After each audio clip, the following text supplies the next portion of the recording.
नमस्कार दोस्तों, मैं अमरेश कुमार एक बार फिर से सेवन ओशियन कम्पिटिटिव क्लासेस में आपका हार्दिक स्वागत करता हूं। आज एवरेज का दूसरा वीडियो है जिसमें हम पिछले साल के पूछे हुए प्रश्न को करेंगे आसान आसान सवाल। तो आइए, पहला सवाल ये है आपके स्क्रीन के ऊपर। देखिए, सवाल ये कहा है कि 104 और 148 के बीच सभी संख्याओं नहीं होंगी, सभी सम संख्या होंगी, सभी सम संख्याओं का औसत कितना होगा। तो देखिए, सवाल ये कहा कि 104 और 148, यानी कि 104 तो आगे होगा 106, इसी तरह से आगे सवाल जाएगा 108 और इधर 148 के बीच, यानी कि 144, 146 और 148। अब कहा कि इनके बीच सभी सम संख्याओं का औसत। तो अगर इनके बीच की अगर बात किया जाए तो 148 और 104 के बीच में जो संख्या होंगे वो यहाँ से होगा 106 और 146। अब कहा इन सभी संख्याओं का औसत। तो देखिए, कल भी हम लोग बेसिक में पढ़े थे कि जब बीच का गैप बराबर बराबर होता है तो औसत बराबर होता है पहली संख्या और अंतिम संख्या और बटा में 2। तो पहली संख्या है 106 और अंतिम संख्या है 146, और इन दोनों को जोड़ के और 2 से डिवाइड कर दीजिए। तो अब जब 106 और 146 यानी कि 252, और 252 को अगर आप 2 से भाग देंगे तो आपका उत्तर आएगा 126, यानी कि ऑप्शन नंबर डी जो है सही जवाब। चलिए दोस्तों, तो एक और सवाल मेंस 2017 का ही और आसान सा सवाल है। तो देखिए, सवाल ये कहा है कि यदि 38 लगातार सम संख्याओं का औसत 167 है तो सबसे छोटी और सबसे बड़ी संख्याओं का योग ज्ञात कीजिए। तो कल का अगर आप बेसिक नहीं देखे होंगे तो आप उसको देख लीजिएगा। बेसिक में हम बताए थे कि ऐसा होगा क्यों। आज हम आपको डायरेक्ट बताएंगे कि इसका उत्तर निकालेंगे कैसे। तो जब भी इस तरह का सवाल हो, यानी कि लगातार सम संख्या है, तो आपको पहले ही पता है कि जब संख्याओं का बीच का अंतर बराबर रहा करता था तो औसत बराबर होता था पहली संख्या प्लस अंतिम संख्या और बटा में 2। तो अब बताइए कि अगर हम औसत लिखे तो a प्लस एल यानी फर्स्ट प्लस लास्ट और बटा में 2 और बराबर औसत होगा 167। और आपसे कह रहा है कि सबसे छोटी और सबसे बड़ी संख्या। तो सबसे पहली संख्या जो होगी वो सबसे छोटी होगी और जो लास्ट की संख्या होगा वो सबसे बड़ी होगा। और आपसे कहा इन दोनों का योग, तो योग निकालना है, औसत दिया हुआ है, यानी a प्लस आपका एल का वैल्यू चाहिए तो 2 से गुना कर देंगे तो 7 दूना 14 और 16 दूना 32 और 1 33, यानी कि आपका उत्तर हो जाएगा 334। ऑप्शन नंबर बी सही जवाब। तो चलिए दोस्तों, अगला एक और आसान सा सवाल आपके लिए CHSL के एग्जाम में पूछा हुआ है। और देखिए, सवाल आसान सा है। देखिए, सवाल ये कहा है कि प्रथम 1234 संख्याओं का औसत 1234 के बराबर है। तो वे संख्याएं जो है वो कैसी संख्या है, यानी कि ऑड नंबर, ऑड का मतलब विषम संख्याएं हैं, या इवन यानी सम संख्याएं हैं, या प्राइम यानी अभाज्य संख्याएं हैं, या नेचुरल यानी प्राकृतिक संख्याएं हैं। तो कल जब हम आपको बेसिक बता रहे थे तो उस समय बताए थे कि प्रथम n सम संख्याओं का औसत जो हुआ करता था वो n प्लस 1 होता था, और प्रथम n विषम संख्या का जो औसत हुआ करता था वो n हुआ करता था। तो अब देखिए, अगर ये दोनों चीज आपको याद है तो इस सवाल को बनाने के लिए आपको कलम लगाने का भी जरूरत नहीं है, आप आसान से सवाल को बता सकते हैं। तो सवाल ये कहा है कि प्रथम 1234 संख्याओं का औसत 1234, यानी कि प्रथम n संख्या का औसत n होता है। तो अब विषम, अब सम या विषम, तो देखिए सम होता है तो n प्लस 1 और विषम होता है तो n, यानी कि n संख्याओं का औसत n है। तो यहाँ भी दिया हुआ है कि 1234 संख्याओं का औसत 1234 है। तो संख्याएं कैसी हैं, तो आपको पता है कि संख्याएं जो होंगी वो विषम संख्याएं होंगी। उत्तर हो गया ऑप्शन नंबर ए। चलिए दोस्तों, एक और आसान सा सवाल बस उसी कैटेगरी का और उसी एग्जाम में यानी CHSL के एग्जाम में ही पूछा हुआ है, और इसको भी आप उत्तर देख के बस सिर्फ सवाल को पढ़िए और उत्तर लगाइए। देखिए, सवाल ये कहा है कि प्रथम 101 संख्याओं का औसत 102 के बराबर है। तो संख्याएं क्या है, तो अभी हम लोग पढ़े थे कि अगर प्रथम n संख्याओं का औसत है या n सम संख्याओं का औसत क्या होगा तो n प्लस 1, और यहाँ भी आपको दिया हुआ 101 संख्या का औसत 102 है, यानी कि n संख्याओं का औसत n प्लस 1 है। तो आपसे सवाल सिर्फ ये पूछा है कि बताइए संख्या कैसी है, यानी सम संख्याएं हैं, विषम संख्या है, प्राकृतिक संख्या है, या आपसे कहा है कि परफेक्ट स्क्वायर नंबर है यानी पूर्ण वर्ग संख्याएं हैं। तो आप देखिए कि अगर ये n है और ये n प्लस 1 है, यानी कि संख्या जो होगा वो इवन होगा, यानी ऑप्शन नंबर सी जो है इसका सही जवाब है। चलिए दोस्तों, तो अगला सवाल ये मेंस 2015 का पूछा हुआ और बहुत ही जबरदस्त सवाल है। इस तरह का सवाल रेलवे में भी पूछ सकता है आगे आने वाले एग्जाम में। तो आइए इस तरह के सवाल को बनाएंगे कैसे। तो देखिए, सवाल ये कहा है कि एक बार लिखा हुआ है, दो बार लिखा हुआ है, तीन बार लिखा हुआ है, चार बार लिखा हुआ है, पांच बार लिखा हुआ है, छह बार लिखा हुआ है और सात बार लिखा हुआ है। तो आपसे कहा है कि इन सभी संख्याओं का औसत क्या होगा। तो एक तो तरीका आपके पास ये है कि आप सभी संख्याओं को जोड़ लीजिए और उसके बाद औसत निकाल दीजिए। यानी कि आप जरा देखिए दूसरा तरीका क्या है, जैसे एक बार लिखा हुआ तो इसको हम ऐसे लिख सकते हैं कि 1 का स्क्वायर, इसको दो बार लिखा हुआ है तो इसको लिख सकते हैं 2 का स्क्वायर, तीन बार लिखा हुआ है तो इसको लिख सकते हैं 3 का स्क्वायर, चार बार लिखा हुआ है तो इसको लिख सकते हैं 4 का स्क्वायर, पाँच बार लिखा हुआ है तो इसको लिख सकते हैं 5 का स्क्वायर, छः बार लिखा हुआ है तो 6 का स्क्वायर, सात बार लिखा हुआ है तो 7 का स्क्वायर, यह स्क्वायर होगा। अब देखिए बटा में 1 2 बार 2 3 4 5 6 7, एक तरीका ये है आपके पास। यानी कि इस तरह के जब सवाल होंगे तो इसको हम जोड़ लेंगे और जोड़ के और बाकी लिख देंगे। और कल हम इस तरह का आपको फॉर्मूला बताए थे कि जब ये वर्ग में रहेगा तब कैसे जोड़ेंगे और इसको कैसे जोड़ेंगे। इसका फॉर्मूला हुआ करता था, आपको याद होगा, n इंटू n प्लस 1 और 2n प्लस 1/6, और इसका फॉर्मूला हुआ करता था n इंटू n प्लस 1 और y में 2। आप जरा सोचिए, देखिए एक तरीका तो आप बेसिक से बना सकते हैं, दूसरा इस फॉर्मूले से बना सकते हैं। यानी कि n बराबर नंबर हो गया, यानी कि कितने नंबर हैं। तो आप देखिए अगर n इंटू n प्लस 1 ऊपर भी है नीचे भी है, कट जाएगा, ये 2 से कटेगा 3 बार, यानी कि आपका एक बेसिक सा फॉर्मूला निकल के आएगा 2n प्लस 1 और y में 3। यानी n बराबर ये होगा कि वो जो संख्या लिखी गई है वो कहाँ तक लिखी गई है। तो देखिए संख्या कहाँ तक है, तो 7 तक। तो बस कुछ नहीं कीजिए, हरा दीजिए 7 गुना 14 प्लस 1/3 और 14 1 15 और 15/3, तो मतलब उत्तर क्या होगा, तो 5 होगा। यानी कि ऑप्शन नंबर बी। यानी कि कहने का मतलब ये हुआ कि जब भी आपको इस तरह का सवाल हो तो आपको ना ये लिखने का जरूरत है ना ये लिखने का जरूरत है। आप एक बेसिक सा चीज याद रखिए, 2n प्लस 1/3 यानी कि 2n प्लस 1/3 और n बराबर यानी कि कहाँ तक लिखा हो, जैसे 7 बार लिखा हुआ है, कभी दे सकता है 8 बार हो, 9 बार हो, तो ये 9 लगा तो 9 लिख देंगे, 10 रहेगा 10 लिख देंगे, और बस इस सवाल को 3 से डिवाइड करके उत्तर निकाला जा सकता है। तो फिर चलिए बढ़ते हैं अगले सवाल की। चलिए अगला सवाल, एक और छोटा सा सवाल, ये भी सवाल मेंस में आया हुआ है बहुत पहले। तो देखिए सवाल ये कहा है कि 3 संख्याओं में से जिनका औसत 22 है, 3 संख्याएं, तो मान ले पहली संख्या a, b और c, ये 3 संख्याएं हैं। कहा कि पहली संख्या 2 अन्य संख्याओं के योग का 8/3वां भाग है। यानी कि 3 संख्याओं में से अगर हम ये देखें, 3 संख्या है और 3 संख्याओं में से जिनका औसत 22 है, पहली संख्या 2 अन्य संख्याओं के योग का 8/3वां हिस्सा है, तो पहली संख्या जो होगी वो क्या होगी। तो आप जरा ये सोचिए कि 3 संख्या है और 3 संख्या में से इनका औसत 22 है, तो अगर हम आपसे ये कहें कि इन तीनों का योग क्या होगा, तो आप कहेंगे कि 66 होगा। अब इन तीनों का योग अगर 66 है, कहा कि पहली संख्या 2 अन्य संख्याओं का योग का 8/3 है, यानी कि पहली संख्या जो है 2 अन्य संख्याओं के योग का 8/3 है। तो आपसे सवाल ये कहा है कि तो बताइए पहली संख्या क्या होगा। तो ये बताइए 8/3 है, यानी कि जो जिसके नीचे होता है उसी का अनुपात होता है। तो आप देखेंगे तो ये 8 है, ये 3 है, तो यानी कि बी और सी का योग 3 है, तो इसका योग 8 होगा, यानी कि योग यहाँ से 66 है। तो हम लोग कहेंगे 8 3 के 11, यानी कि पहली संख्या कितना होगा, तो 8 होगा। ये 11 से काटेंगे तो 6, यानी 6 8 48, यानी कि आपका ऑप्शन नहीं मिल रहा है, यानी कि 8/3 की जगह ये 3/8 होना चाहिए। अगर ये 3/8 होगा तो फिर इस तरह से हो जाएगा 3/8, यानी कि ये 8 हो जाएगा और ये आपका 3 हो जाएगा। तो अब यहाँ से पहली संख्या 3 और 3 से गुना करेंगे तो 6 या 18, यानी कि ऑप्शन नंबर डी आपका जो होगा वो सही जवाब है।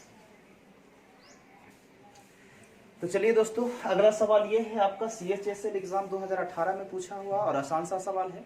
लेकिन सवाल ये कहा है कि किसी संख्या और उसके व्युत्क्रमों का औसत 4 है। तो मान लिया जाए कि संख्या अगर x है और कहा इसके व्युत्क्रम के मतलब 1/x, और कहा है कि इसका औसत जो है वो 4 है। तो औसत बराबर होता है संख्याओं का योग बटा में कुल संख्या, यानी कि 2 संख्या है तो 2 से डिवाइड कर दे, तो ये 2 इधर से इधर कर दे, यानी कि x + 1/x का जो मान होगा वो 4 दूना 8 हो जाएगा।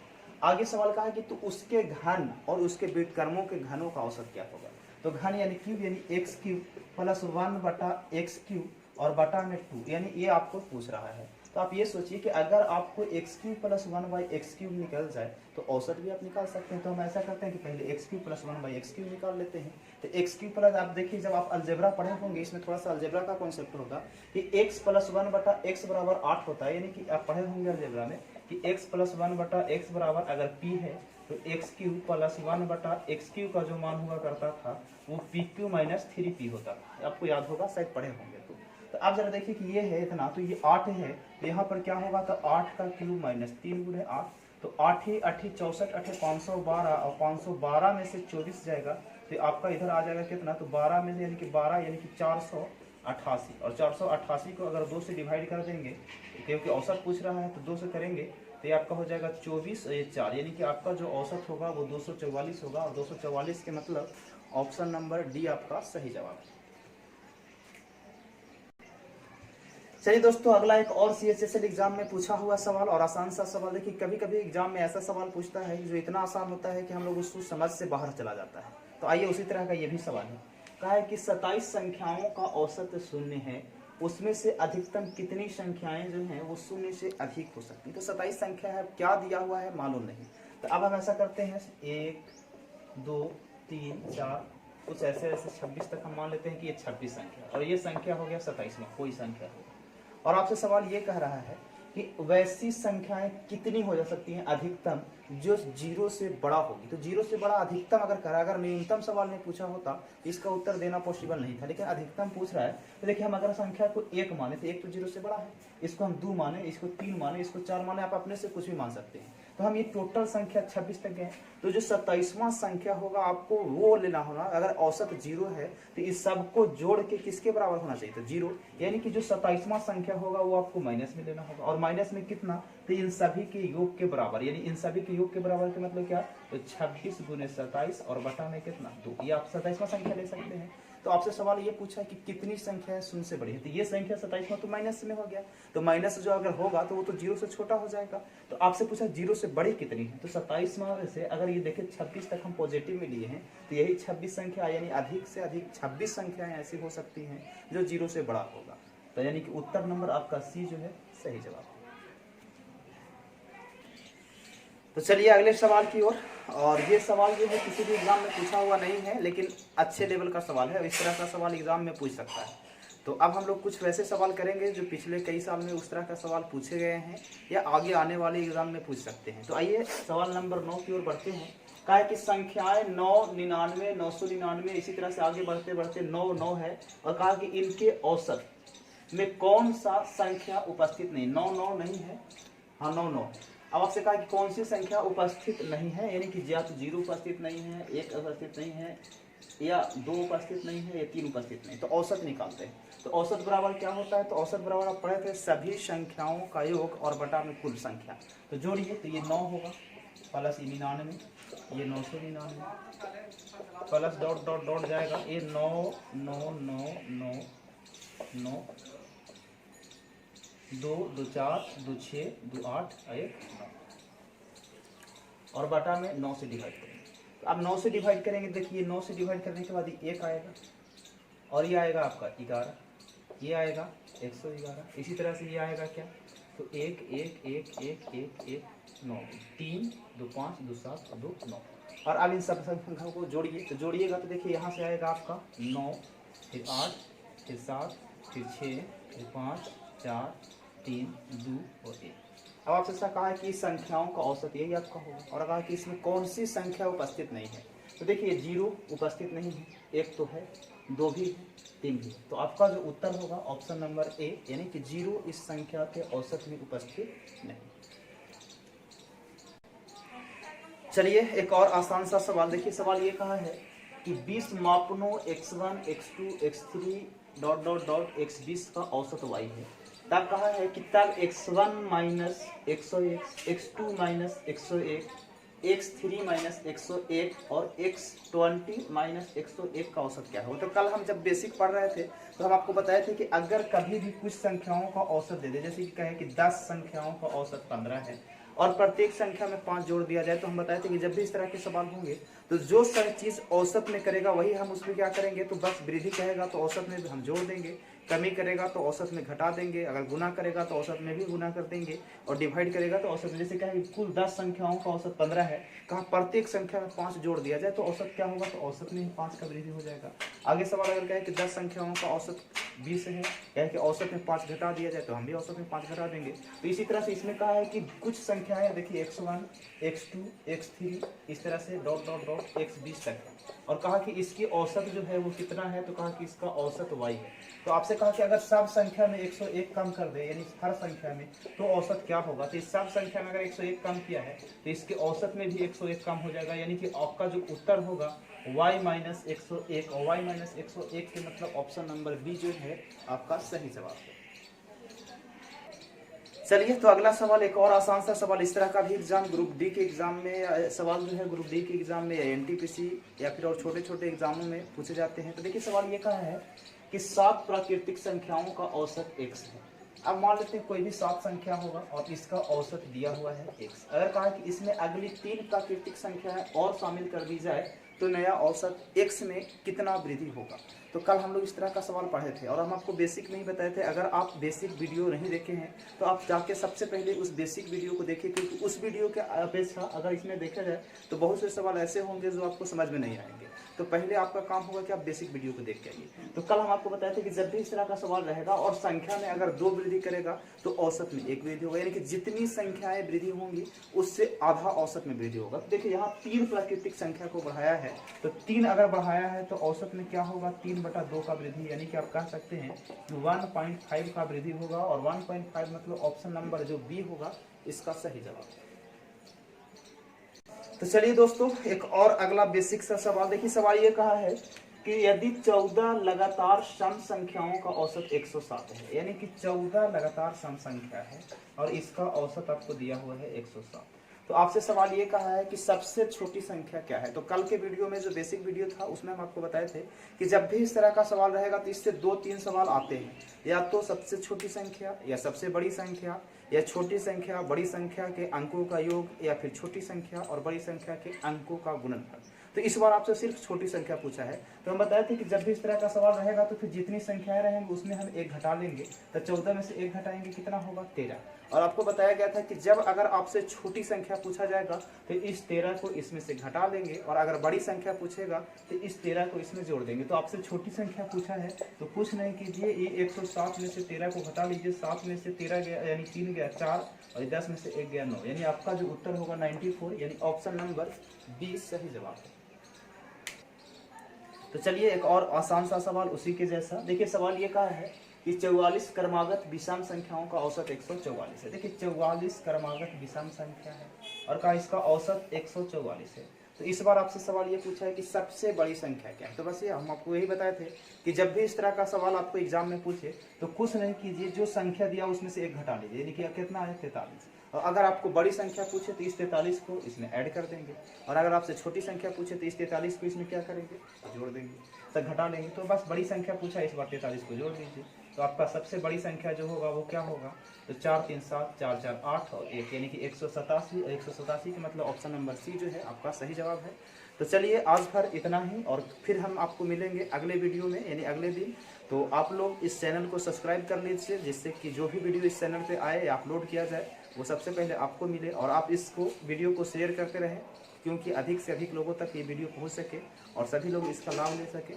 तो धन्यवाद। फिर हम मिलते हैं आपको अगले वीडियो में कल, और औसत के पार्ट 3 के साथ। धन्यवाद।